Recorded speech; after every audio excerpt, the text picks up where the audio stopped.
Cet été, je vous emmène avec mon partenaire RZN Radio à la rencontre de nouvelles voix.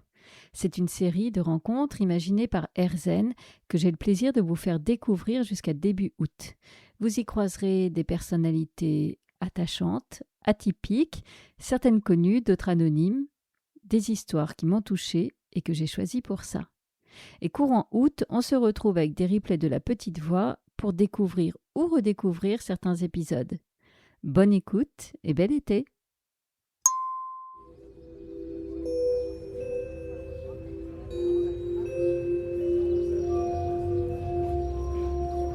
Ce que vous allez entendre est une histoire de résilience. On avait de la gaieté, c'était bien, on discutait, on faisait les veillées ensemble. Qui amène aussi par des pratiques en rencontrant l'autre, se connecter, à s'unir. Qui m'ont appris à discuter avec l'autre, à accompagner l'autre et à avoir un œil. En tout cas, l'histoire a été racontée et il y a quelque chose qui peut être par la suite partagé. Donner envie aux gens de venir avec toi dans l'histoire que tu racontes. Il y a toujours un merci derrière. Merci par ton malheur de nous donner l'occasion de rire. Rencontre par RZN. Lorsque je pars à la rencontre de celles et ceux que vous allez entendre sur RZN Radio, j'évite de trop me renseigner. J'aime bien garder la surprise, le côté aussi spontané. C'est ce qui s'est passé avec Catherine. Rendez-vous dans un quartier historique de Paris. Elle nous convie à la rejoindre dans son appartement. Et vous allez l'entendre, Catherine est à la hauteur de son parcours de vie assez atypique. Rencontre par RZN. Allô ? Oui. Oui, bonjour Catherine, c'est Emeline, journaliste RZN Radio. Je suis en bas de votre immeuble. Ah d'accord. Alors, vous allez appuyer sur la sonnette. Ok, alors attendez. Hop. Oui, c'est moi le compagnon de Catherine. Donc, allô ? Oui. Oui. Au bout du couloir, vous sonnez à nouveau sur la sonnette d'Omain. Ok, je fais ça. À tout de suite, monsieur. À tout de suite.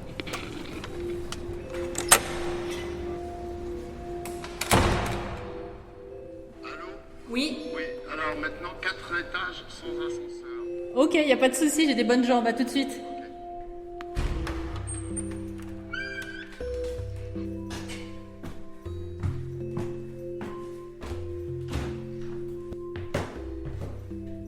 Enchantée. J'ai les bonnes jambes mais peu de souffle. Oui. Emeline, enchantée. Merci de me recevoir. Vous voulez que j'enlève mes chaussures ? Non, c'est pas la peine. Bonjour Emeline. Oh, j'arrive à la voix. Bonjour madame. Enchantée. Enchantée. Merci de me recevoir. Asseyez-vous. C'est très gentil, j'enlève mes affaires. Oui. Petit café ? Ah, avec un grand plaisir. Merci beaucoup. Emeline de RZN. C'est bien moi, madame. C'est moi, je plaide coupable. Vous plaisez coupable. Et vous avez une spécialité, quelque chose ? Dans la vie, Dans la rencontre dans des gens authentiques. Dans votre boulot ?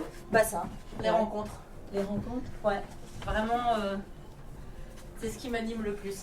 Ah là là, mais c'est gentil pour le café comme tout. Ah, Catherine.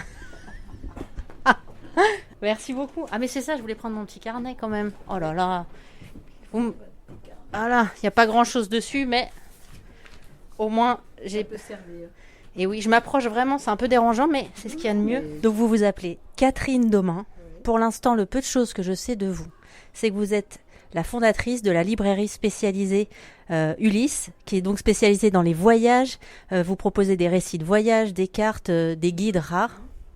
Et grosso modo, là je suis chez vous et je sais uniquement ça de vous. Et pourtant, j'ai eu envie de venir vous rencontrer. En même temps, ça donne envie quand même, sur le papier. Oui. Alors, mais si vous aviez consulté Google ou machin, il y a plein d'interviews qui sont déjà là. Ouais, mais vous savez pourquoi je le fais pas ? Parce que parfois, on lit tout et n'importe quoi. Ouais. Et puis après, alors qu'est-ce que je serais venue vous poser ? On aurait fait semblant. Moi, ça m'intéresse pas. Ouais, non, vous avez raison. Vous avez tout à fait raison. Donc, moi, j'ai été la première au monde à ouvrir une librairie de voyage. Ça n'existait pas avant. Toutes les autres librairies de voyage ou les rayons de voyage qui sont dans les librairies, ça vient à l'origine de la librairie Ulysse. Là, vous faisiez le geste de Bibi, en vous montrant du doigt. Voilà, je suis la grand-mère de toutes les librairies de voyage et tous les rayons de voyage dans les librairies. Alors après, bon, chacun a développé à sa manière, mais l'idée à l'origine était de moi. C'est dingue ce que vous êtes en train de me dire. C'est-à-dire que potentiellement tous les voyages que j'ai pu faire qui ont été réussis parce que j'avais acheté des guides de voyage, il y a des livres de voyage, c'est aussi en partie à vous que je le dois. Un peu, parce que c'était ça l'idée parce que moi j'ai énormément voyagé, j'ai tourné autour du globe plusieurs fois, j'ai mis un pied partout, mais un jour je me suis assise et je me suis dit je peux pas faire ça toute ma vie, c'est pas possible. Toute la vie avec un petit sac autour du globe, il faut arrêter. Alors qu'est-ce que je peux faire? Et je me suis dit je vais faire une librairie de voyage parce que ça aidera les gens à préparer leur voyage. Et au départ, je pouvais donner beaucoup de conseils puisque j'en sortais. Et pendant, ils emportent les livres, etc. Et après, pour éventuellement eux-mêmes raconter ce qu'ils ont fait, comment ça s'est passé, et faire partager leur expérience aux futurs voyageurs. Voilà. C'était ça l'idée. Et l'idée, pour moi, c'était de continuer à voyager en restant fixe. Parce qu'il y a ce proverbe, on ne sait pas de qui il vient, mais vous savez, l'important, c'est pas la destination, c'est le voyage. Et finalement, c'est ce que vous avez fait tout au long de votre vie. Vous avez été là pour permettre aux gens de se mettre en chemin vers le voyage, en fait. Voilà, ouais, tout à fait. Et à l'époque, on va revenir, j'aime pas le terme à l'époque, vous me dites si ça vous va quand même, mais c'est vrai qu'on parle quand même d'une librairie qui a été créée en 1971, donc oui, c'était pas hier non plus. Avant ça, vous aviez voyagé 10 ans. C'est quoi votre histoire avant la librairie? C'est-à-dire, qu'est-ce qui vous pousse un jour à voyager toutes ces années? La curiosité. Moi, j'ai toujours été curieuse. D'abord, j'ai eu des parents formidables qui m'ont très vite expédié ailleurs. C'est-à-dire que une fois, je devais redoubler une classe, on m'a expédié en Angleterre. Et pendant les vacances d'été, on m'expédiait en Espagne. Donc là, j'avais déjà l'expérience de l'ailleurs. Et l'ailleurs, c'est plein de choses. C'est une langue différente, c'est une culture différente, c'est des comportements différents, ce sont plein de choses nouvelles qui sont intéressantes toujours. Et donc c'est ça qui m'a ouvert un œil sur qu'est-ce qui se passe au-delà de la colline là, et de la montagne après. Et ça donne envie d'aller voir ailleurs. Et le premier truc que j'ai fait, c'est grâce à un professeur d'anglais qui m'a dit, Catherine, là, il distribue des bourses pour aller aux États-Unis. Vous devriez postuler. Et donc, comme je parlais, et elle faisait ça parce que je parlais très bien l'anglais, grâce à mes parents qui m'avaient envoyé redoubler ma classe de 3e en Angleterre. Et donc, j'ai postulé et j'ai dit à mon père, papa, il y a une bourse là, si je peux postuler, si je l'ai, je pourrais y aller. Il s'est dit, oh là là, elle n'ira pas, mais elle l'aura pas, mais c'est pas grave. Il me dit oui, et un peu à la légère, et je l'ai eu. Et donc, je suis partie passer une année aux États-Unis. Et j'ai trouvé ça tellement extraordinaire. Mais tellement extraordinaire. D'abord parce que j'étais la petite vedette. Donc, on prenait soin de moi. J'avais plein d'attention, etc. Et ensuite, parce que tout était différent. Et tout était intéressant. Et donc, je me suis dit, c'est comme ça, là, il faut aller voir partout. Et à partir de là, j'ai voyagé partout. Voilà, ça a commencé comme ça. Et puis j'ai été dans plein de pays pour des séjours plus ou moins longs. Voilà, jusqu'à aujourd'hui où maintenant je suis handicapée de la marche, donc je suis un peu cantonnée dans mon appartement. Et voilà quoi. C'est étrange quand même cette vie qui tourne autour du voyage et qui vous pousse à l'immobilité maintenant aussi. Comment vous faites pour vous évader tout en restant immobile? Parce que je suis sûre que vous le faites. Comment vous faites ça? C'est la connaissance des gens qui rentrent. Chaque personne qui rentre, j'ai envie de savoir d'où elle vient, ce qu'elle fait, pourquoi elle est là. Et c'est ça qui est motivant. C'est d'avoir quelqu'un en face qu'on découvre. Donc voilà. Aujourd'hui, je suis votre destination, c'est ça? Sauf que comme c'est moi qui viens vous poser les questions, on zappera la partie où je vous raconte toute ma vie. Mais on pourra parler quand même de 3 voyages que j'ai faits.